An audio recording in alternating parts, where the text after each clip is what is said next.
बिस्मिल्लाहिर्रहमानिर्रहीम। अस्सलाम वालेकुम नाज़रीन इकराम, मैं हूं अब्दुल बासित स्वाति और आप देख रहे हैं मेरा डिजिटल चैनल। नाज़रीन इकराम, आज पाकिस्तान में अवाम का सुनामी सुनामी कहूं, समंदर कहूं या इमरान खान के दीवानों का हजूम कहूं, नाज़रीन इकराम निकल आया है अपना वोट कास्ट करने के लिए।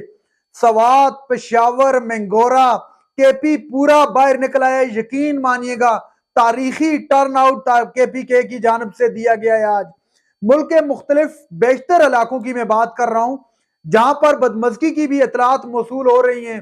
कहीं पे PMLN और IPP आमने सामने थी, उनके दरमियान तसादम हुआ, कुछ इस तरह की भी इतलात मौसूल हुई। लेकिन ओवरऑल की अगर मैं बात करूं, आज पाकिस्तान ने एक तारीखी फैसला सुनाया है। फैसला क्या आना है, क्या इमरान खान चाह जाएगा या नहीं चाह जाएगा, इसका फैसला तो रात 5 बजे के बाद होना है। लेकिन अब तक की जो इतलात मौसूल हो रही है, मैं वो आपके सामने रख देता हूं, जो मुझे इतलात मौसूल हुई हैं। नाज़रीन इकराम, मैं शुरू करूंगा बात हल्का NH14 मानसेरा से। मानसेरा में भी बहुत बड़ी तादाद में अवाम का समुंदर वोट कास्ट करने के लिए बाहर निकल आया, अपना कॉन्स्टिट्यूशनल और कानूनी हक इस्तेमाल करते हुए बाहर निकला। इसके अलावा एबटाबाद की खबर मिल रही है, हरीपुर के अंदर, यकीन मानिएगा, मेरी बात हुई थोड़ी देर कबल, तो अवाम का एक सुनामी बाहर निकला हुआ है और अपना वोट कास्ट कर रहा है। मैं अभी इस पर कुछ भी स्पेकुलेट नहीं करूंगा कि कौन सी पार्टी को देगा, लेकिन टर्न आउट ईरान को ना आ गया है। हरीपुर, उसके अलावा सवात की अगर बात की जाए तो सवात की खबर तो एयरवाई न्यूज पर भी चल रही थी थोड़ी देर पहले कि अवाम का एक समुंदर, यकीन मानिएगा, बहुत बड़ी तादाद में अवाम बाहर निकल आई अपना हक राय दही इस्तेमाल करने के लिए।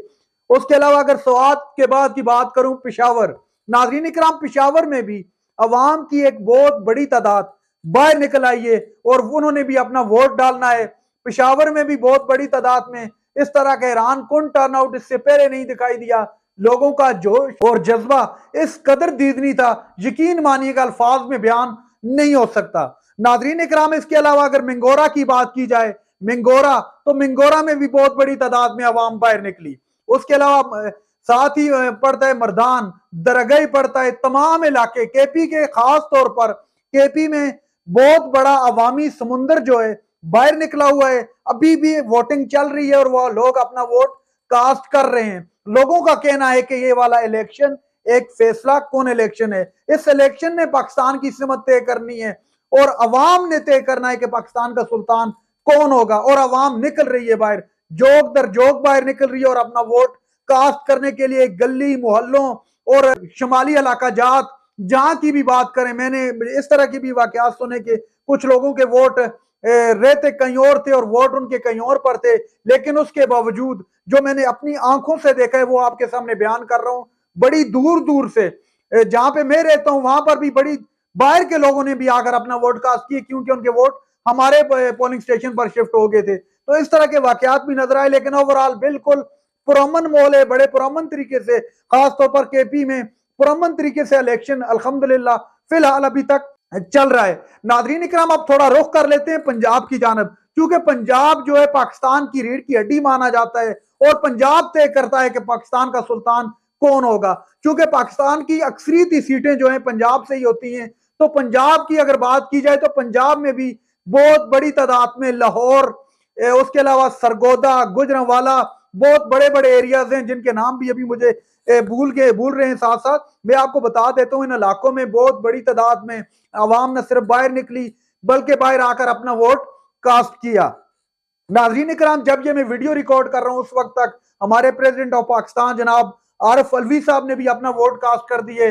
आरिफ अलवी साहब ने एक अपील भी की है कि अवाम बाहर निकले और बाहर निकलकर अपना हक राय दही इस्तेमाल करते हुए अपने पसंदीदा उम्मीदवार को वोट कास्ट करे। ये जमहूरी हक है और ये एक कौमी फरीजा है जो हर इंसान पर लाजम है कि वो अपना ये फरीजा अदा करने की कोशिश करे।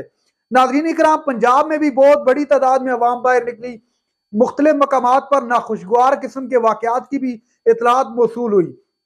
कहीं पर तसादम हुआ ग्रुपों के दरमियान। अभी थोड़ी देर पहले मैं खबर सुन रहा था, IPP और PMLN के जो कारकुनान है उनके दरमियान तसादम हुआ और वहां पर कुछ लोग जख्मी भी हुए।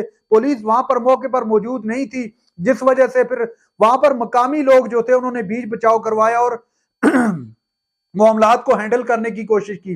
एक जगह पर फायरिंग का वाकया पेश आया, फायरिंग के वाकये में 11 अफराद जख्मी हो गए, जो इतलात मौसूल हुई हैं मुबैना तौर पर 11 अफराद जख्मी हुए, लेकिन शुक्र अल्हम्दुलिल्लाह वहां पर भी बीच बचाव करवा कर मामले को ठंडा कर दिया गया और पोलिंग अभी अल्हम्दुलिल्लाह बिल्कुल पुरअमन तरीके से वहां पर भी चल रही है। नाज़रीन इकराम, अगर बात की जाए थोड़ी आज के दिन की सूरत जो खास तौर पर गुजरी, उसमें जो है सर्विस की बंदिश है।